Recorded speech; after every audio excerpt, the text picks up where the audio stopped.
మన భారతీయ సంస్కృతి వేల ఏళ్ల చరిత్ర కలిగిన అద్భుత ఖజానా.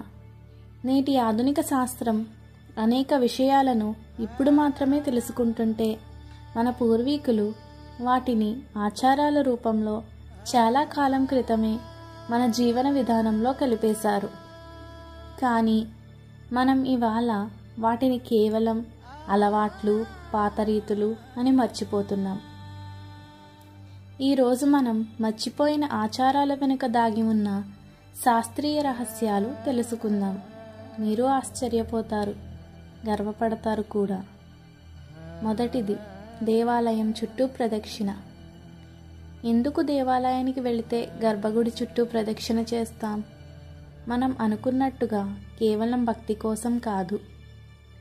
ప్రాచీన దేవాలయాలు భూమి యొక్క జియోమాగ్నెటిక్ ఎనర్జీ లైన్లపై నిర్మించబడ్డాయి. గర్భగుడిలో విగ్రహాన్ని ప్రతిష్ఠించే ముందు శక్తివంతమైన రత్నాలు, లోహాలు నేల క్రింద నిక్షిప్తం చేసేవారు. అందుకే మనం గుడి చుట్టూ బేర్ఫుట్గా తిరిగితే ఆ కాస్మిక్ ఎనర్జీ మన శరీరానికి చేరుతుంది. రక్త ప్రసరణ బాగా జరుగుతుంది, నరాలు ఉత్తేజితమవుతాయి. శాస్త్రీయంగా ఇది మన ఇమ్యూనిటీని పెంచుతుంది. అందుకే ప్రదక్షిణ అనేది ఒక ఆరోగ్య రహస్యం కూడా. రెండవది, దీపం వెలిగించడం. ప్రతి ఇంట్లో, ప్రతి గుళ్ళో సాయంత్రం ఒక దీపం వెలిగించడం ఎందుకు? కేవలం పూజ కోసం కాదు. ఆ దీపం వెలిగితే పాజిటివ్ అయాన్లు గాలిలో విస్తరిస్తాయి. అది వాతావరణాన్ని శుభ్రపరుస్తుంది. మన మెదడు ప్రశాంతంగా ఉంటుంది. శాస్త్రం చెబుతోంది, దీపం యొక్క కాంతి తరంగాలు సర్కేడియన్ రిథమ్ అంటే మన నిద్రలేవు సమయాన్ని సెట్ చేస్తాయి. అందుకే దీపం వెలిగించడం మనసుకు ప్రశాంతి, శరీరానికి సమతుల్యం ఇస్తుంది. మూడవది, విభూది, చందనం, కుంకుమ. ఎందుకు మనం నుదుటిపై విభూతి, కుంకుమ లేదా చందనం రాస్తాం? మన నుదుటి మధ్య భాగం, దీనిని ఆజ్ఞాచక్రం అంటారు. ఇది మన నరాల ప్రధాన కేంద్రము. ఒత్తిడి ఎక్కువైనా ఆ ప్రాంతం వేడెక్కుతుంది. చల్లని చందనం రాస్తే బ్రెయిన్ హీట్ తగ్గుతుంది. కుంకుమలో ఉన్న కుర్కుమిన్ ఇమ్యూనిటీని పెంచుతుంది. విభూది మాత్రం శరీరంలోని తేమను సమతుల్యం చేస్తుంది. అంటే ఇది కేవలం భక్తి గుర్తు కాదు, ఇది ఒక ప్రాక్టికల్ మెడికల్ టెక్నిక్ కూడా. నాలుగవది, పెద్దల పాదస్పర్శ. ఎందుకు పెద్దల పాదాలను తాకి నమస్కరిస్తాం? ఇది గౌరవం కదా అని అనుకుంటారా? కాదు. మన శరీరంలో నరాల సర్క్యూట్ ఉంటుంది. చేతులు, పాదాలు కలిసినప్పుడు ఒక ఎనర్జీ సర్క్యూట్ పూర్తవుతుంది. పెద్దల శరీరంలోని పాజిటివ్ ఎనర్జీ మన శరీరానికి ట్రాన్స్ఫర్ అవుతుంది.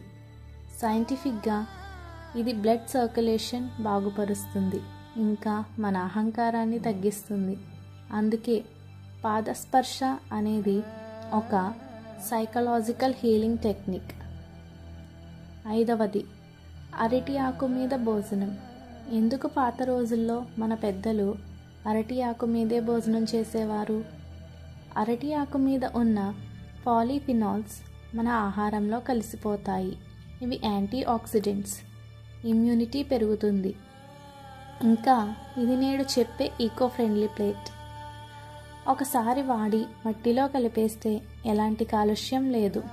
అంటే పాతకాలపు ఆచారం నేటి ఆధునిక గ్రీన్ లివింగ్ కంటే ముందే మనం ఆచరించాం. ఆరవది, గంట మోగించడం. ఎందుకు దేవాలయంలోకి అడుగుపెట్టే ముందు గంట మోగిస్తారు? ఆ గంట శబ్దం 7 సెకండ్ల వరకు మారుమ్రోగుతుంది. మన మెదడులోని 2 హెమిస్ఫియర్స్ సమన్వయంతో పనిచేస్తాయి. మనం ఫోకస్ అవుతాం, మైండ్ క్లియర్ అవుతుంది. శాస్త్రీయ పరిశోధనలు చెబుతున్నాయి, గంట శబ్దం కొన్ని హానికరమైన బ్యాక్టీరియాను చంపగలదు. అంటే ఇది పూజ ప్రారంభ సంకేతమే కాదు, ఒక సైంటిఫిక్ క్లీన్సింగ్ సిస్టమ్ కూడా. ఉపవాసం. మన పెద్దలు ఎందుకు కొన్ని రోజులు ఉపవాసం చేసేవారు? ఉపవాసం అంటే కేవలం దేవుడి కోసమా? కాదు, అది డిటాక్సిఫికేషన్ టెక్నిక్. పొట్టలోని ఆమ్లాలు, టాక్సిన్లు క్లీన్ అవుతాయి, జీర్ణశక్తి విశ్రాంతి తీసుకుంటుంది.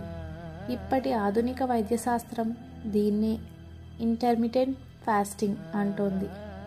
మన పూర్వీకులు వేల సంవత్సరాల క్రితమే దీన్ని ఆచరించారు. 8వది, ఇంటి వద్ద తులసి మొక్క. ప్రతి పాత ఇల్లు ముందు ఒక తులసి చెట్టు ఉండేది. ఎందుకు? తులసి మొక్క వాతావరణంలో ఓజోన్ వాయువుని విడుదల చేస్తుంది, గాలి శుద్ధి అవుతుంది. దీని ఆకులలోని ఆయిల్స్ యాంటీబ్యాక్టీరియల్, యాంటీవైరల్. ప్రతిరోజు తులసి తింటే జలుబు, దగ్గు, జ్వరాలు దూరంగా ఉంటాయి. అంటే ఇది ఒక practical home health care system. మన పూర్వీకులు ఆచారాలు సృష్టించినప్పుడు అది కేవలం విశ్వాసం కోసం కాదు. అందులో ఆరోగ్యం, శాస్త్రం, మనసు ప్రశాంతి అన్నీ దాగి ఉన్నాయి.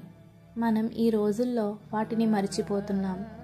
కానీ ఈ ఆచారాలు తిరిగి మన జీవన శైలిలోకి వస్తే మన జీవితం మరింత ఆరోగ్యకరంగా, సంతోషంగా మారుతుంది. మర్చిపోకుండా మళ్ళీ ఆచరించుదాం.